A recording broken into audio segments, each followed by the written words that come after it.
दोस्तों, सभी दोस्तों को हमारा नमस्कार।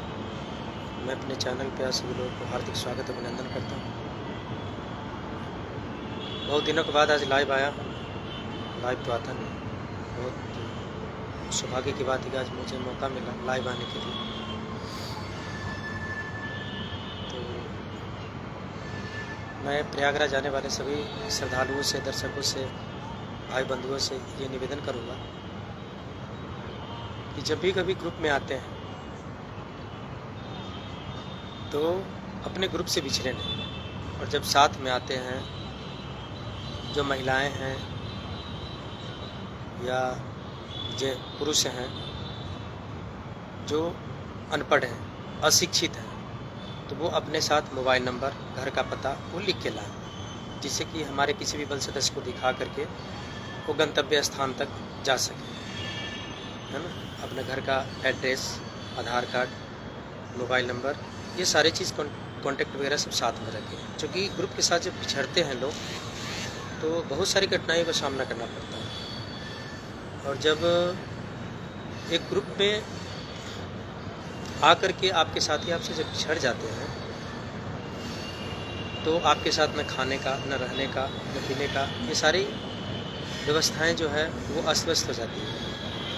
लोग अपने आप को अकेला और असहाय महसूस करते हैं। तो उस भीड़ में एक यही सहारा रहेगा, जब आपके पास एड्रेस रहेगा, मोबाइल नंबर रहेगा, तो किसी के मोबाइल के द्वारा आप संपर्क कर सकते हैं, अपने घर के लोगों से बात कर सकते हैं और गंतव्य स्थान तक जहाँ से आप आए हैं वहाँ से सुरक्षित रिटर्न हो सकते हैं। तो इन बातों का ध्यान रखें। साथ ही मैं आज कुछ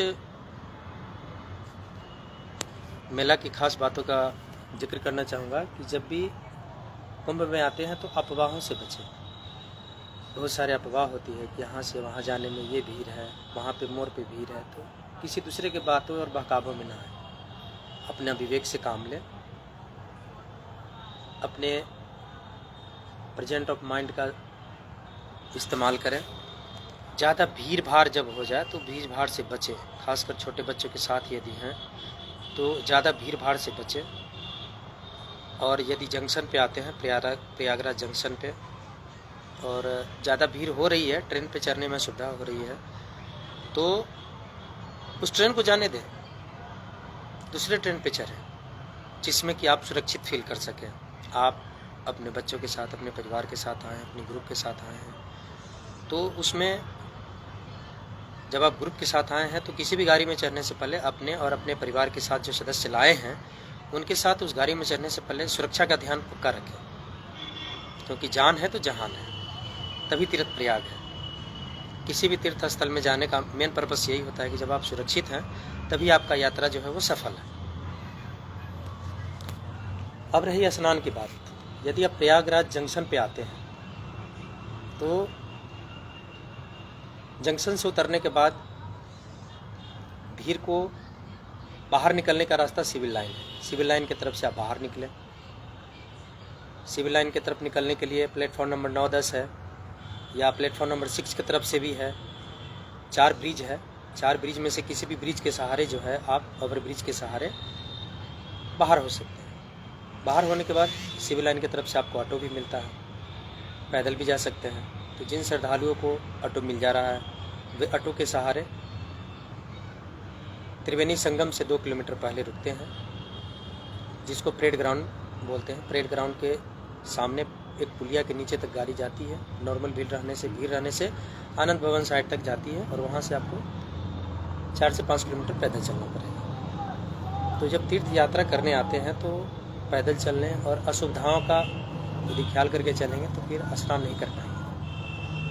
भीड़ जिस तरफ बह रही है, साथ में चल रही है, साथ में चलते जाएं, संगम में स्नान करें। हाँ, जब स्नान करने जाते हैं यदि ग्रुप में 10 आदमी है तो 5 स्नान करें और 5 समान के साथ रहें, क्योंकि भीड़ इतनी होती है स्नान करने वाली जगह पे, संगम पॉइंट पे, कि एक साथ स्नान करेंगे तो आपके सामान जो है वो पैरों के द्वारा जो स्नान करने वाले तीर्थयात्री हैं उनके द्वारा रौंद दिए जाएंगे।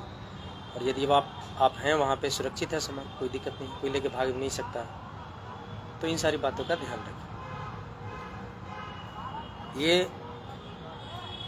तीर्थ यात्रा में समस्याओं का सामना नहीं करना पड़े, उसके लिए मैं आप लोगों से कुछ अपना विचार प्रकट करना चाह रहा था। साथ ही ऐसा सुनने में आया है कि कुछ लोग जब अपने गांव के स्टेशन से, यानी शहर के जो लोकल शहर हैं वहाँ से जब आते हैं तो वहाँ पे बहुत सारी भीड़ का सामना करना पड़ता है।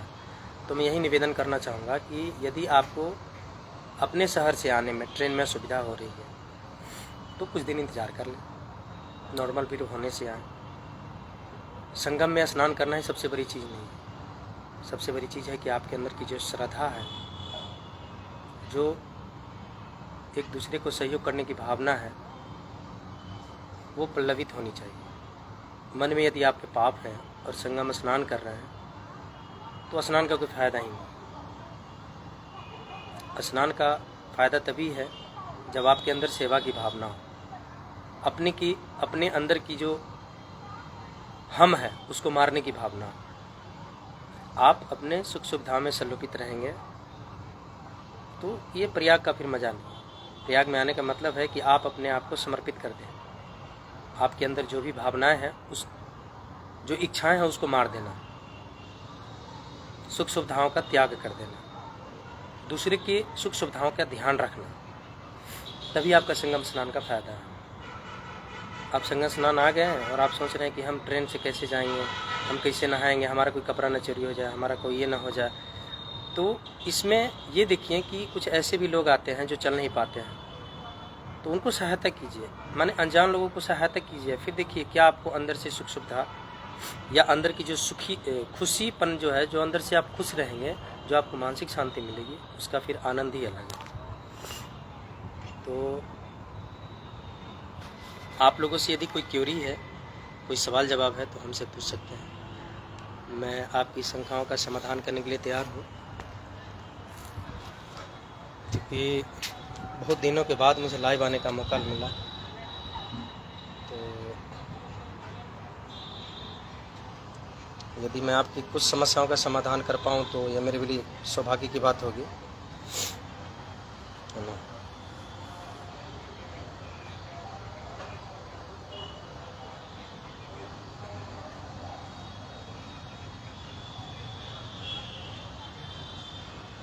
रविंदर बेरा भाई नमस्कार।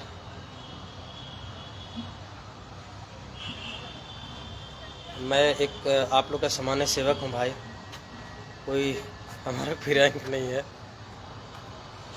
बस एक सेवा की भावना से आया हूँ, जिससे कि मैं अपने भाई एवं बहनों का, जो भी हमारे दर्शक हैं, उनको मैं सेवा कर सकूँ।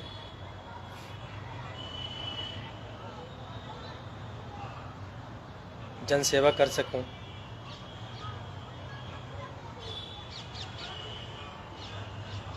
मुझे प्रयागराज में जब मैं आया तो मुझे बात की एहसास हुई कि कुछ लोग बोलते हैं कि 144 वर्षों के बाद ये कुंभ आया है। तो मैं उन लोगों से ये कहना चाहूँगा कि कुंभ जो है हर 12 साल के बाद आती है ना, 6 साल के बाद भी आती है और 3 साल के बाद भी आती है। तो ये जो कुंभ है 144 वर्षों के बाद नहीं आई, तो इस अंध भ्रम में ना रहे। कुंभ जैसे आती है उस हिसाब से एक संयोग के साथ आती रहेगी। एक संयोग होता है, त्रिवेणी संगम का संयोग होता है, जिसमें कि आप उस संयोग में, उस संयोग के अंश में आप स्नान कर पाते हैं। तो वो पुण्य जो है, वो पुण्य का फल जो है आप गंगा स्नान या किसी भी नदी में स्नान करके प्राप्त कर सकते हैं। जरूरी नहीं कि हम कुंभ में नहाएंगे तो ही हमें पुण्य मिलेगा, ऐसा कुछ नहीं है। आप जहाँ भी हैं वहाँ इस पुण्य के भागी बन सकते हैं। बस शर्त वही है कि आपके अंदर सेवा की भावना होनी चाहिए। तो आपके अंदर यदि सेवा की भावना है, इस कुंभ के पुण्य का फल आप कहीं भी पा सकते हैं। आपके अंदर हम ना हो, आप दूसरे के लिए जीना सीख लें, दूसरे की दुख से दुखी हैं तो आप सुखी हैं। मुझे एक बात याद आ रही है, कर भला तो हो भला। यदि आप दूसरे की भला करते हैं तो आपका भी भला होगा। तो सेवा की भावना रखें, निस्वार्थ सेवा की भावना रखें। स्वार्थ रखेंगे तो फिर आप पुण्य के भागी नहीं बन पाएंगे। इसलिए निस्वार्थ सेवा की भावना रखें, तभी इस पुण्य के भागी बन सकते हैं।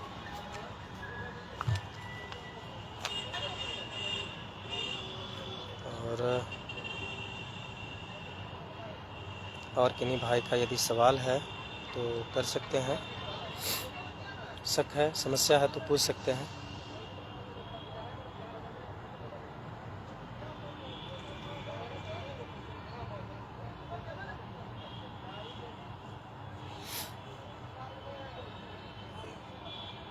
कि हमारे गांव से भी बहुत सारे लोग आने वाले थे, तो जिस समय उन लोगों ने फ़ोन किया था हमारे गांव के लोगों ने, तो उस समय भीड़ काफ़ी थी प्रयागराज जंक्शन में। तो उन लोगों को मैंने सलाह दिया था कि आप जिस भी घाट से उतरते हैं, जैसे नैनी हो गया, झूसी साइड हो गया, तो उस साइड से ही स्नान करके निकल लें, प्रयागराज जंक्शन आना ज़रूरी नहीं है।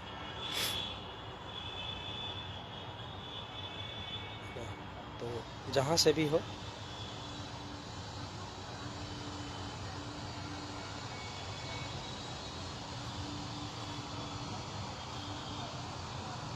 और बताइए। मैं सभी लोगों से स्पष्ट रूप से यही कहना चाहूँगा कि महाशिवरात्रि को देखते हुए जहाँ हैं वहीं से पवित्र नदियों में स्नान करें।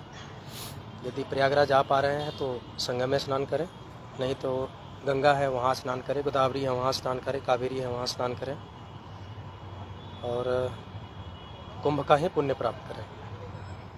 ऐसा कुछ नहीं है कि 144 वर्षों के बाद ये कुंभ आया है, ऐसा ये सब भ्रम है। आप जहाँ हैं उसी पवित्र नदी में स्नान करें और पुण्य का भागी बनें।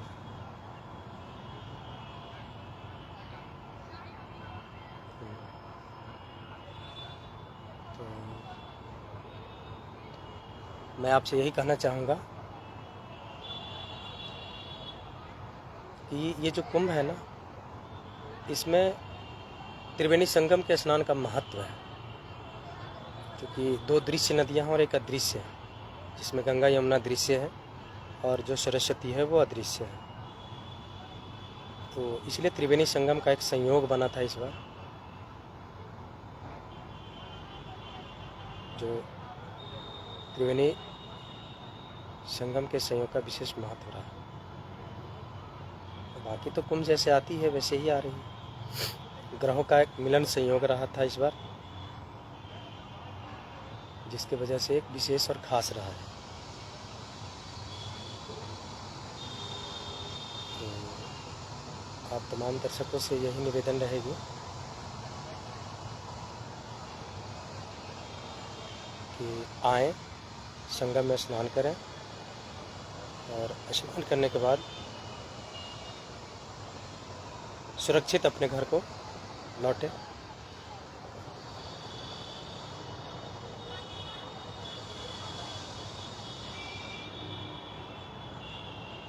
बहुत सुहाना सुगम पवित्र है ये कुंभ प्रयागराज। आओ आप सब मिलकर करो स्नान का आगाज।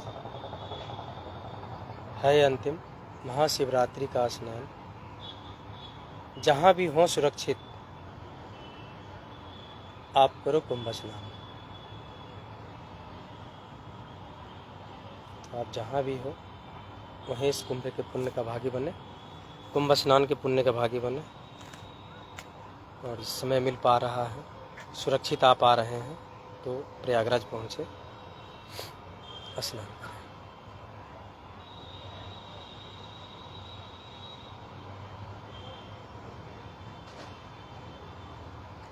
हाँ, और हमारे कुछ कलाकार भाई जो हैं, मैं आपसे तो भूल ही गया था ये बात पे चर्चा करना। कुछ कलाकार भाई इन दिनों जो हैं, चाहे वो होली का हो, होली का गाना हो, चाहे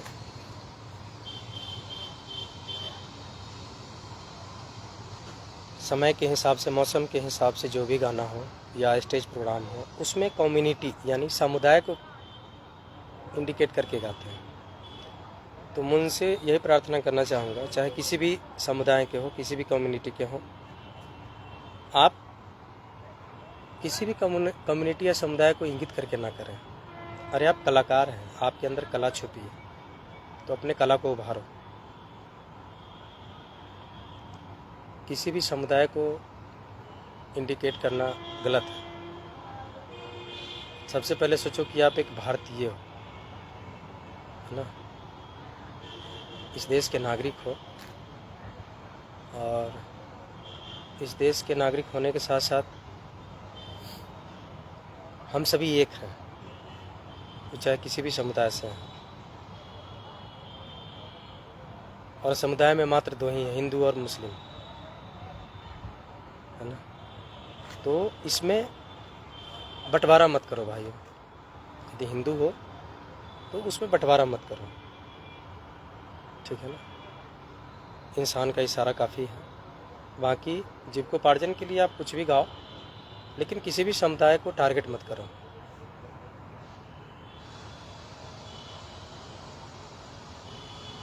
ऐसा मेरा मानना है। आप खूब इनकम करो, खूब आगे बढ़ो, अच्छा अच्छा देशभक्ति गीत गाओ, धार्मिक गीत गाओ। हमारे 12 ऋतु हैं, ऋतु के हिसाब से गीत गाओ। आपके अंदर कला है, श्रृंगार रस में गाओ, वीर रस में गाओ, है ना, भक्ति रस है। तो गाने का बहुत सारे रस हैं, संगीत के बहुत सारे रहस्य हैं, तो उन रहस्यों के हिसाब से गाओ। यदि आप एक अच्छे कलाकार हैं, मंझे हुए कलाकार हैं, तो किसी भी समुदाय को इंडिकेट करने की ज़रूरत ही नहीं बनती है। आप कुंभ प्रयागराज पे गाओ, है ना, लोगों को जागरूक करो, भीड़ के प्रति अवेयरनेस करो, सुरक्षित यात्रा करने के लिए गाओ, शिक्षा के प्रति गाओ। बहुत सारे हमारे ग्रामीण इलाके में ऐसे हैं जो कि बच्चे को पढ़ाना नहीं चाह रहे हैं, तो ऐसे माता पिता को शिक्षा के प्रति प्रोत्साहित करने के लिए गाओ। जैसे मैंने कई सारे गाना लिखा और उसको गाया भी हूँ, लेकिन कभी भी उसे जब भी हमें मौका मिला लोगों के सामने शिक्षा के प्रचार प्रसार के प्रति हो, चाहे वीर रस का हो, श्रृंगार रस का हो, भक्ति रस का हो, बहुत सारे रस में हमने गाया, लेकिन उसको किसी भी समुदाय के प्रति इंडिकेट नहीं करना। कलाकार का मतलब है कि आपके अंदर जो हुनर है ना, कला है ना, और जो समाज में ऐसी कलाएं जिसको लोग जानते नहीं, संस्कृति जो हमारी संस्कृति, सभ्यता संस्कृति है, जिसको लोग समझ नहीं पाए हैं, समझते नहीं हैं या कभी देखे नहीं हैं, तो एक दूसरे से शेयर करना। महाराष्ट्र का अलग सभ्यता संस्कृति है, बिहार का अलग है, राजस्थान का अलग है। तो जब किसी भी स्टेट का बजता है, किसी भी सॉन्ग, या जब आप गाते हो या लिखते हो, तो उसमें वहाँ की सभ्यता संस्कृति झलकती है, तो उसको शेयर करो, ना कि किसी समुदाय और कम्युनिटी का इंडिकेट करो। जैसे एक छोटा सा एग्जांपल से मैं समझाता हूँ। मान लो कि मैं किसी ग्रामीण इलाका में गया और मुझे शिक्षा के बारे में बच्चों को इंडिकेट करना है। वहाँ के बच्चे जो हैं शिक्षा के प्रति जीरो हैं, वो कुछ नहीं कर पा रहे हैं, पढ़ नहीं पा रहे हैं, उनके मम्मी पापा पढ़ा नहीं पा रहे हैं, जबकि सरकार इतनी सारी फैसिलिटी दे रही है। तो इसको जागरूकता फैलाओ, जागो, लोगों को जागरूक करो। मैंने एक छोटा सा बनाया था जिसमें नहीं चाहे लाठी सोटा, नहीं गौआ चराए, नहीं चाहे लाठी सोटा, नहीं बकरी चराए, अरे हमारा के नाम लिखवा देना, ये हमार मम्मी पापा, ये हमार मम्मी पापा, पढ़े खातिर तू स्कूल भेजावना। ये हमार मम्मी पापा, पढ़े खातिर तू स्कूल भेजावना। ये क्या है? तो मैंने किसी जाति समुदाय को इंडिकेट नहीं किया, लेकिन जो बच्चे के अंदर की भावना है, मैंने उसको अपनी मम्मी पापा के प्रति, मम्मी पापा को पढ़ाने के लिए बच्चे के द्वारा ये संदेश दिलवा रहा हूँ कि बच्चा ये भावना प्रकट कर रहा है कि मम्मी पापा, माँ जी पिताजी, मैं न तो गाय चराऊंगा न तो भैंस चराऊंगा, अरे मुझे किसी भी सरकारी स्कूल में, किसी भी प्राइवेट स्कूल में जिसमें आप सक्षम हैं उसमें पढ़ने के लिए तो भेजिए, है ना। बच्चा कहता है हम साइंस से पढ़ब, हम मैथ पढ़ब, है ना, हम साइंस से पढ़ब, हम मैथ पढ़ब, अरे हमरा अंग्रेजी पढ़ा देना। ये हमार मम्मी पापा, पढ़े खातिर तू स्कूल भेजा देना। अब तो जो इस तरह की भावनाएं हैं, जो समस्याएं हैं, इसको सामने लाइए तो आपकी कला पूजनीय होगी, सम्माननीय होगी। इसी तरीके से कई सारे क्षेत्र हैं। अभी हाल ही की सर्वे में पता चला है कि बिहार जो है वो एड्स के चपेट में आ गया, एड्स बीमारी की चपेट में आ गया। तो इसके प्रति लोगों को जागरूक करो। तो आपके अंदर कला है तो इसके बारे में लोगों को जागरूक करो। तो जो समस्याएं हैं, उन समस्याओं से निपटने के लिए लोगों को अवेयरनेस करो, फैलाओ, तो आपका जीवन जीने का जो है उद्देश्य पूरा होगा। सही डायरेक्शन में आपका जीवन जो है वो आगे की तरफ बढ़ेगा। तो बहुत सारे टॉपिक हैं जिस पे बात करना था। मैं तो बहुत कम समय दे पा रहा हूँ, मुझे समय ही नहीं मिल पाता है, समय का अभाव रहता है। तो समयों में से कुछ समय निकाल करके हम आज बहुत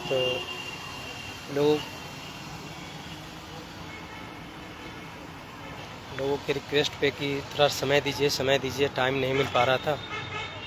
तो मैं बोला ठीक है, समय मिलने से मैं लाइव आऊँगा और आप लोग की शंका का समाधान करूँगा। तो ये है।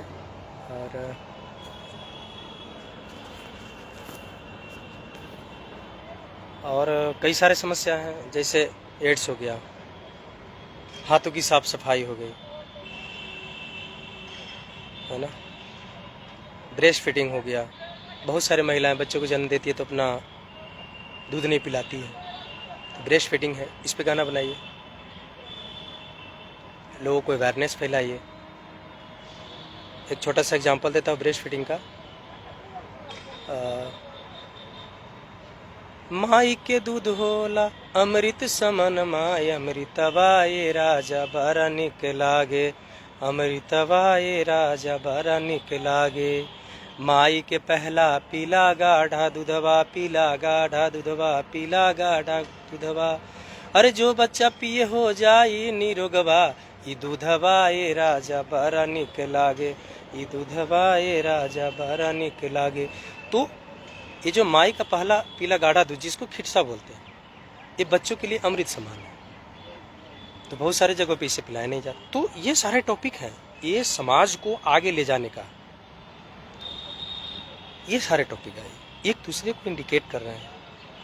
होली का गाना गा रहे हैं तो उसमें फलाना टोली चिलाना टोली रंग लगा, अरे होली एक पारंपरिक गीत है, उसको अच्छे ढंग से गाइए, उसको बदनाम क्यों कर रहे हैं। शिक्षा मैंने दिया, आपका ब्रेस्ट फीडिंग दिया, हाथों की साफ सफाई, उसी तरीके से साफ सफाई पे है, एड्स पे मैंने आप बताया, रोगों पे है, टीकाकरण पे है, आप कम्युनिटी अवेयरनेस करिए। समस्याएं अनेक हैं, तो उन समस्याओं को यदि आप संगीत के माध्यम से लाते हैं तो समाज का विकास होता है, डेवलपमेंट होता है। आपको जो यूथ देख रही है, चाहे वो बड़े हो, बूढ़े हों, प्रौढ़ हों, युवावस्था के लोग हों, तो वो शिक्षित होते हैं, वो उनसे प्रेरणा लेते हैं, उन गलतियों से सीखते हैं। तो मैं सभी लोगों से निवेदन यही करूँगा कि आप सभी इन सभी चीज़ों का ध्यान रखें। साथ ही साथ एक दूसरे से संपर्क में रहें। जब भी कभी कोई कहीं समस्या आती है तो याद करें, जिससे कई सारे समस्याओं का समाधान हो सके।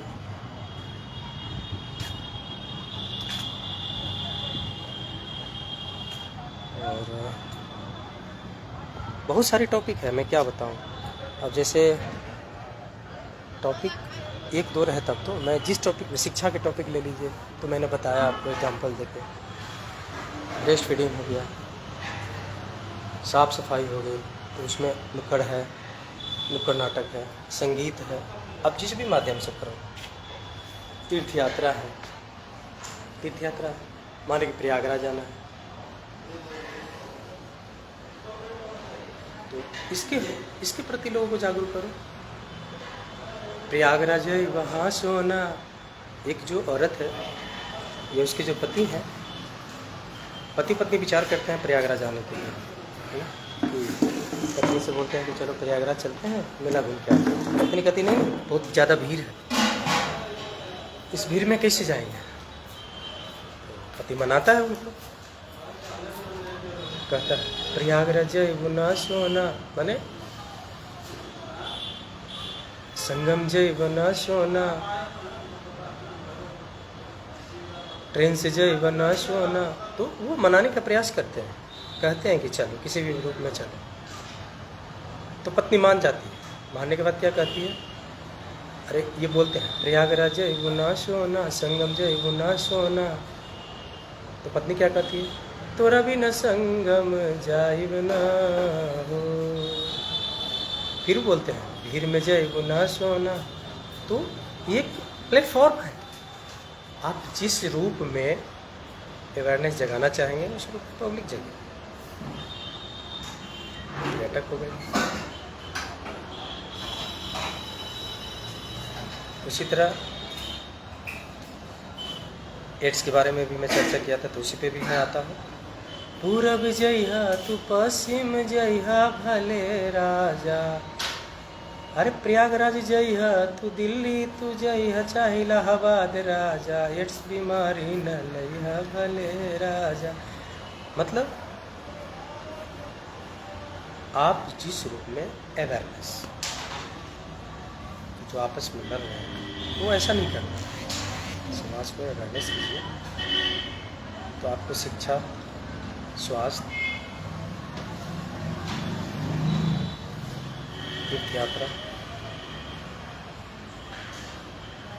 हर चीज़ के बारे में प्लेटफॉर्म। आप जिस प्लेटफॉर्म पे सही उतरते हैं उस प्लेटफॉर्म से, संगीत है, संगीत का प्लेटफॉर्म लीजिए, शिक्षा सिखाना, संगीत सिखाना, तबला हो, हारमोनियम बजाना हो, गाने के लिए सिखाना हो, आरोह अवरोह, सुर ताल, धुन लय, आप जिस रूप में भी हो, ताल है, किस ताल में कौन सी गाना है, किस सुर अवरोह आरोह का, हारमोनियम या बेंजो जो पियानो बजाते हैं तो उसमें क्या सा है, कौन सा आरोह, कौन सा अवरोह, कौन सा तीक्ष्ण स्वर लग रहा है, कौन सा मीडियम स्वर लग रहा है ना। तो ये सारे प्लेटफॉर्म, तो आप अपने कला को, आप अपने हुनर को डिस्प्ले कर सकते हैं।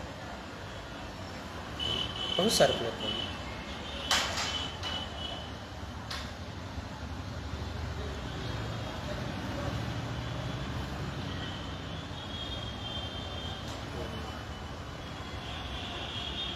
मैंने आपको ब्रेस्ट फीडिंग, स्वास्थ्य में बताया, एड्स के बारे में भी बोला, शिक्षा के बारे में भी बोला, तीर्थ यात्रा के बारे में भी बोला, है ना। अभी होली है, फागुन का महीना आ गया, तो ट्रेडिशनल जो हमारे क्षेत्रीय होली है, एक पारंपरिक होली है, फैशनेबल होली है, तो उसके हिसाब से आप अपने प्रोग्राम को रख सकते हैं, अपने प्लेटफॉर्म पे उस हिसाब से रख सकते हैं। फॉर एग्जांपल मैं देता हूँ आपको,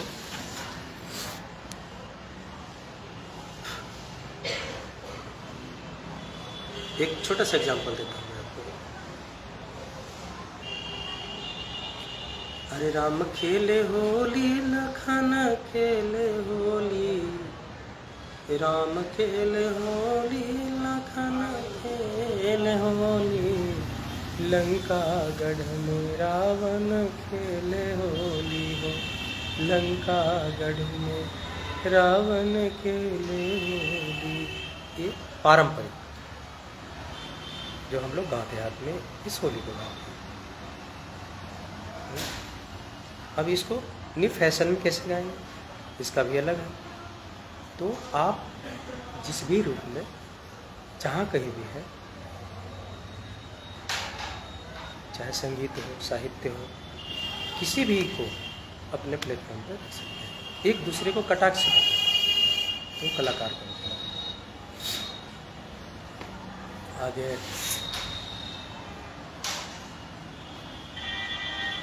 फर्स्ट एड की बात आती है।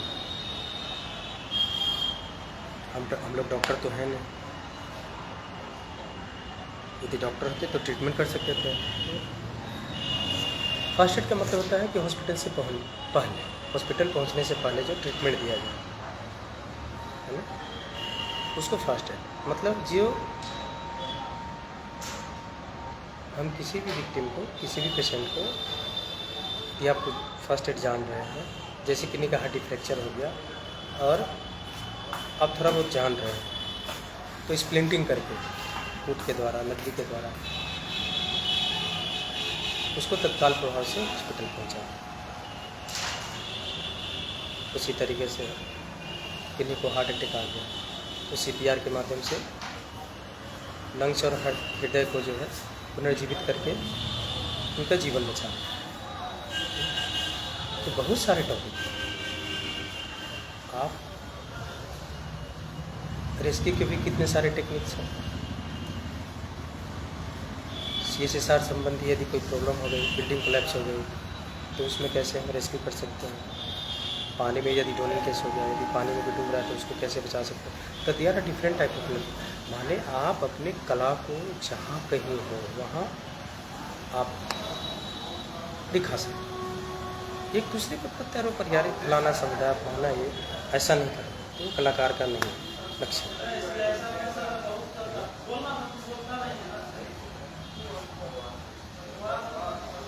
एक जब हम लोग क्लास 6 या 7 में थे तो उस समय गाना था, हम सब भारतीय हैं, हम अपनी मंजिल एक है, हम सब भारतीय। माने हम जब भारतीय हैं ना, तो हमारी एक ही मंजिल है कि हम भारतीय और भारतीय हैं।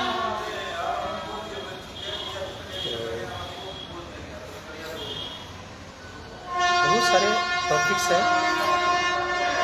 बहुत दिनों से मैं लाइव नहीं आ पा रहा था और लोग के द्वारा बोला भी जा रहा था कि एक आध बार लाइव आइए सर। कीमती समय निकाल करके मैं बोला ठीक है, लाइव आने का प्रयास करूँगा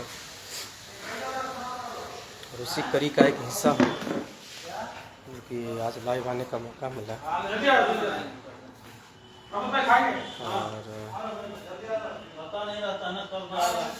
और शब्दों के साथ मैं आज अपने वाणी में विराम देता हूँ। अगली बार लाइव आने की कोशिश करूँगा और आपकी समस्याओं को थोड़ा सुनूँगा, समझूँगा।